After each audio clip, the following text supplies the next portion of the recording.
वसई विरार महानगर पालिका विरोधी पक्ष नेता मनोज पाटिल ने नाले सफाई में हुए भ्रष्टाचार का मुद्दा उठाया। वसई विरार महानगर पालिका में 20 मार्च को हुई महासभा में नाले सफाई को लेकर विरोधी पक्ष नेता मनोज पाटिल आक्रामक दिखे।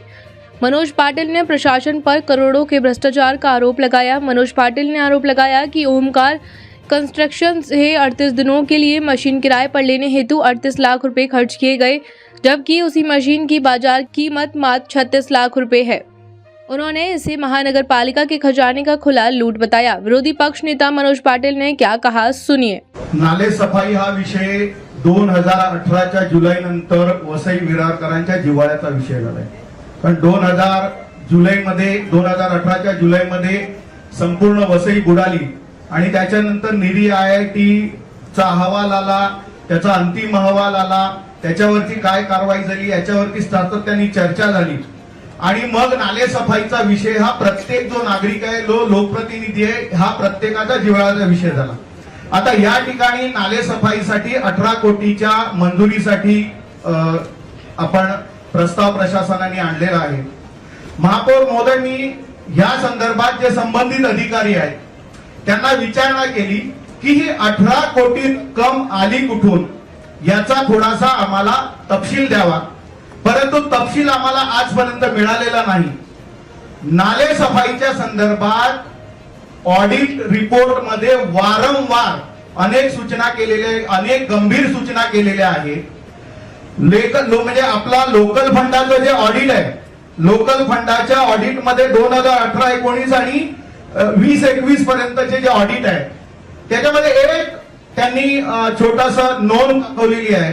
त्याच्यामध्ये त्यांनी सांगितलेलं आहे की म्हणजे महापालिकेला जो खर्च करावा लागतो त्याचं विवरण दिलं आहे आणि वरील प्रमाणे खर्च पाहता मनपास मोठ्या प्रमाणात यंत्रसामुग्री भाडे अदा करावे लागत आहे। याबाबत मनपाने यंत्रसामुग्री विकत घेण्यासाठी किती व भाडे करार करण्यासाठी किती खर्च येतो याबाबत अभ्यास करून खर्चात बचत होत असल्यास त्या भाडे तत्वावर मशिनरी घेण्याऐवजी मशिनरी विकत घेऊन भाडे तत्वावर दिल्यास फायदा होऊ शकतो असे लेखापरीक्षकाचे मत। याच्यामध्ये त्यांनी एक प्रमाणक दिलेलं आहे।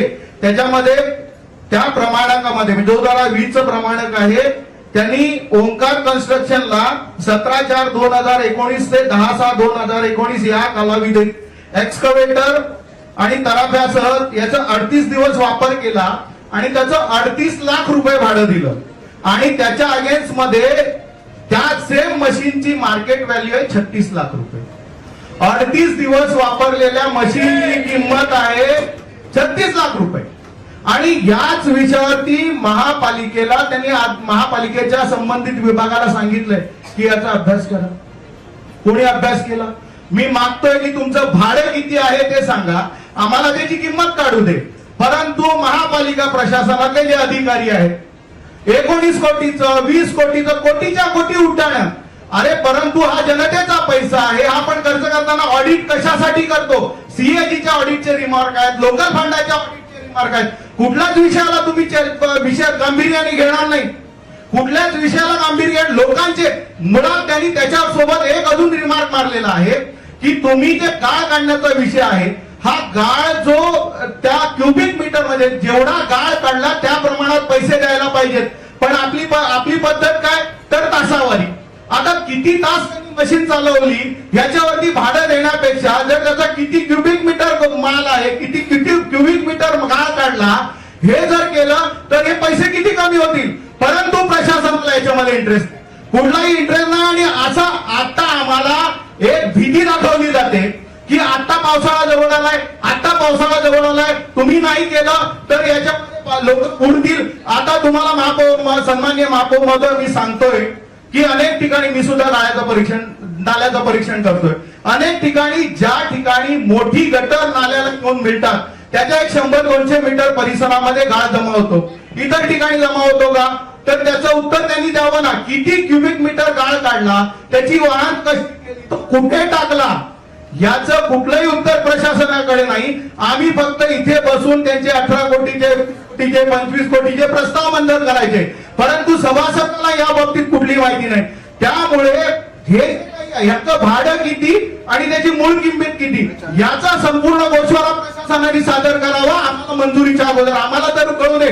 लोक सुद्धा ऑडिट रिपोर्ट वापरतात. दुसरा विषय आहे साहेब, याच्यामध्ये महापालिकेने 5 कोटी रुपयाची 2 वाहनं खरेदी केली. ती कशासाठी? तर ते आपल्या त्याच विषयाला मी येणार नाही, म्हणूनच आपण सफेद हत्ती विकत घ्यायचे का? म्हणूनच म्हणतोय की 5 कोटीचं ते वाहन 2 वाहनं घेतली, त्याचा 1 दिवस वापर झाला नाही. याची जबाबदारी कोणी? हे कोणी घ्यायला लावली? कोणी सजेस्ट केली? वापर नाही झाला तर त्याची जबाबदारी कोणाची? सर्वसामान्य नागरिकांची का? हे एवढा सगळा जो मोठा भ्रष्टाचार होतोय याची जबाबदारी सर्वसामान्य नागरिकांची का? मग नागरिकांवरती त्यांची नागरिकांची चौकशी व्हावी आणि त्यांच्यावर गुन्हे दाखल करा, ही परिस्थिती आहे. त्याच्यासोबत महापौर महोदय, त्याच्यासोबत मी सांगतो की आपण नाले सफाईवर बोलतो. नाले सफाईचा विषय जो आहे तो कशासाठी घेतो? तर पाणी जमेल, पाणी भरणा होईल. परंतु निरी IITचा रिपोर्ट, याच्या सोबत जो निरी IITचा रिपोर्ट आहे त्याच्यात ज्या सूचना, छोट्या छोट्या सूचना केल्या त्या सुद्धा त्याचा अवलंब केला जात नाही. एका बाजूला होल्डिंग बॉन्डचा विषय, पण तो ठीक आहे. आमच्या सन्माननीय आमदार राजन नाईक साहेबांनी 50 कोटीसाठी निधी दिला, त्याचा प्रस्ताव कलेक्टरकडे गेलेला आपत्ती निवारणामधून. त्याच्यासोबत ह्या सगळ्या नाल्यांवरती अनेक ठिकाणी ज्या ठिकाणी लोकांना कलवट बांधून रस्त्यासाठी परवानगी दिलेली, त्या लोकांनी कलवट न बांधता त्याच्यामध्ये भराव केला, छोटे छोटे पाईप टाकले.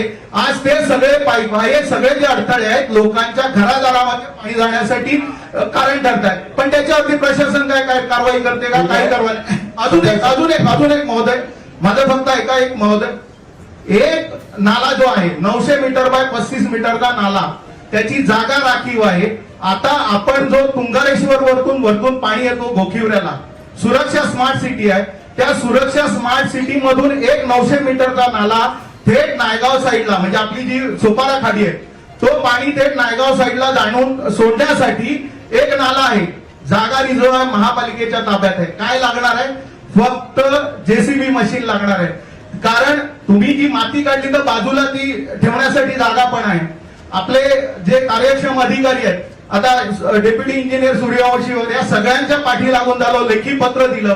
एक नाला खोदण्यासाठी महापालिकेला 3 वर्ष लागतायत साहेब. त्याच्यामध्ये काय आहे की ते वरतून जे पाणी येतं ते वेगाने इथे नवघरकडे येतं. भरती जर आली तर सोपारा खाडीतलं, त्या नायगाव खाडीतलं पाणी जे आहे ते येतं आणि ही इकडचं पाणी आलं तर आमच्या पश्चिमेला, सोपारा असेल, वसई असेल, या पश्चिमेला जे पाणी भरतं त्याच्यात मुख्य वाटा ह्या वरतून येणाऱ्या पाण्याचा आहे. या छोट्या छोट्या गोष्टी जर होत नसतील आणि जर त्याच्यावरती आम्ही वारंवार मंजुऱ्या देतो, आम्हाला अशी भीती घालली जाते की तुम्ही जर मंजुरी नाही दिली तर पावसाळ्यात काय होणार आहे. साहेब, या सगळ्यांची चौकशी झाली पाहिजे आणि प्रशासनाने ऍक्च्युअल ज्याच्यामध्ये जो ऑडिट मध्ये सांगितलेलं आहे त्यांनी वाहनाची किंमत आणि भाडं द्यावं ना.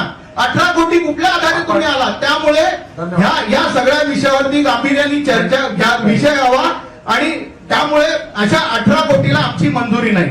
धन्यवाद.